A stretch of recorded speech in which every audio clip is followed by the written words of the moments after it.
Todd Blitzstein has been living a reality he doesn't recognize. It's just a constant reminder. A reminder of what happened to his son Peyton in their Aurora neighborhood. I don't want this case to fall by the wayside. A doorbell camera captured what police say was the deadly end of an argument over careless driving, where Peyton died after being shot several times, while this father navigates life without his son. These jackboot thugs are out of control. They're killing children left and right. I'm talking about young men, 18, 19, 17, 16. They're murdering them in the streets. When are you going to wake up?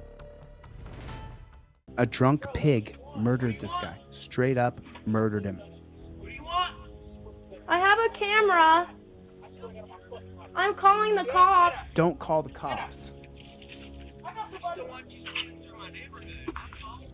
Then you could have asked me. I'm going to be a creep. I'll come up to my house like that.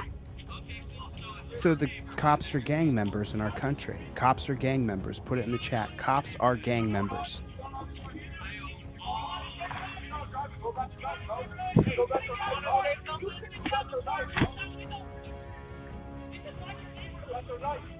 I've been telling you this for a couple years. Cops are gang members. Hey!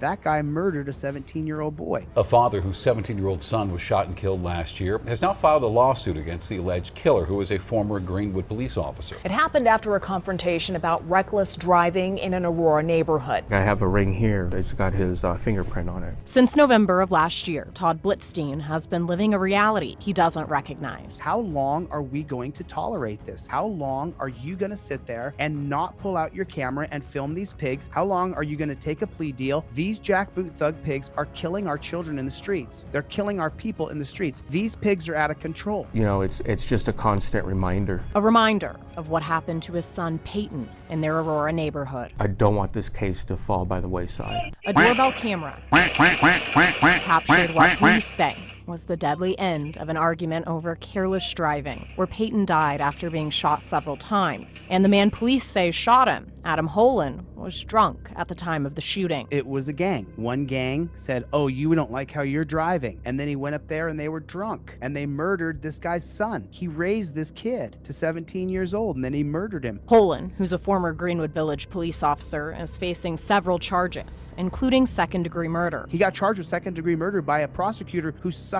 off cops every day. The prosecutor has knee pads on so he can drop down to suck off the cops. It's a regular occurrence for him. I want him to be held accountable. And now Peyton's father has filed a wrongful death civil lawsuit as well. These pigs are out of control. I'm going to run for governor and I'm going to win. You guys saw how many people come here and try to troll me. You can't stop me. If you're going to stop me, you're going to have to kill me, and good luck, because I'm packing heat. You come anywhere near me and I feel threatened, I will do what I have to do. It's that simple. But if it's me or you, it's going to be you. And if you think that you can just shoot somebody and then run off, you don't die right away. Sometimes it takes hours. You shoot me, I guarantee you I will get to my gun and we're both going out. His lawyer, Sean Simonson, says there's no amount of money that can bring back a life, but he is looking to compensate the family on both financial and emotional fronts. Don't let it pass you by. Take a look. Shot him 6 times. Why was this young man shot? For no reason, because a drunk pig decided he wasn't driving how he wanted him to drive. A drunk pig did this. A drunk pig murdered this guy. Straight up murdered him. But he is looking to compensate the family on both financial and emotional fronts. This is a lawsuit that, in my view, is worth north of $5 million, $10 million. Police say Peyton, who was 17, fired a gun that night too. It's a recipe to murder you. The cops approach you, they know I'm carrying, and then they don't announce themselves so that you'll have a shootout with them, because if someone approaches me and attacks me, you're gonna get what you get. That's how they murder people. They attack and they don't use "we're the police," and then you shoot back. They did this to Tupac Shakur. You know, Tupac Shakur shot 2 cops, went to jail for a while. When it came out that he shot them in self-defense, Tupac Shakur was then released from jail and acquitted of all charges. And just so you guys know, I'm not God. I don't have any empathy for these pigs. Just don't have any. It doesn't exist inside of me. I see this more like Peyton and his friends being backed up into a corner. The gun found at the scene appeared to be made from different parts and had no serial markings on the slide. Illegal possession of a weapon is not a big issue in my mind.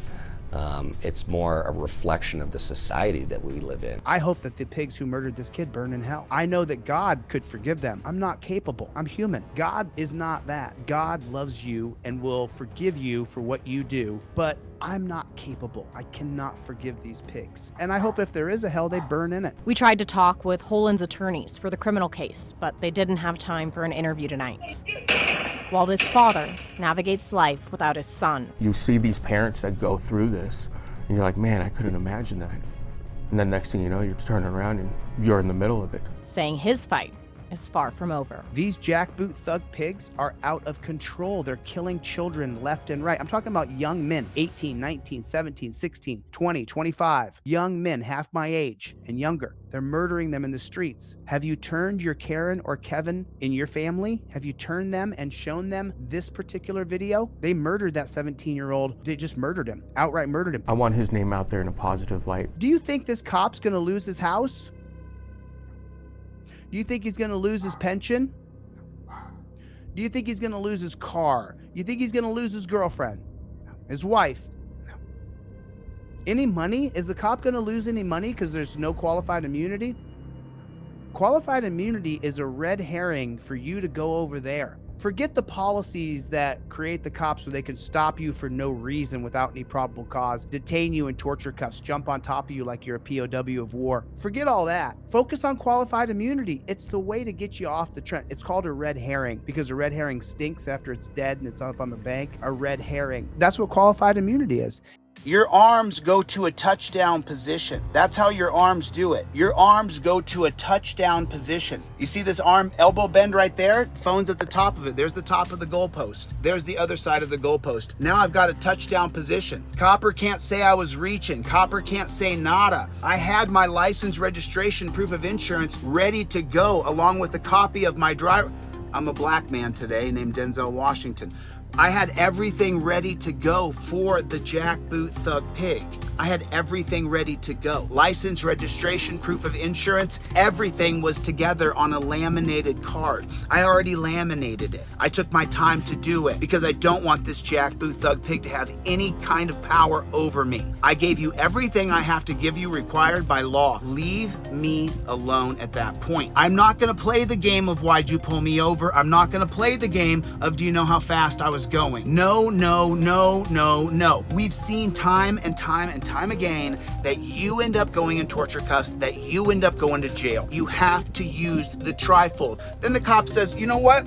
I want to search your car. And you say, okay, sure, you can search my car. And then you get out of the car. And then you turn around and you pull your trifold out and you say, you know what, I revoke consent. If I can give consent, then I can revoke consent. I revoke consent on camera. Now, from the 1914 case of Weeks called the exclusionary rule, he can no longer search. He has to stop searching. Anything he finds after the search, after you revoke consent, is no longer admissible in a court of law. If you have it on camera, doesn't matter what you have in your car after that point. You gave consent, he took your consent, used your consent, you revoked that consent, and then he searched your car anyway. It's now the exclusionary rule. No longer can he use it. Fruit of the Poisonous Tree from 1961, Mapp versus Ohio.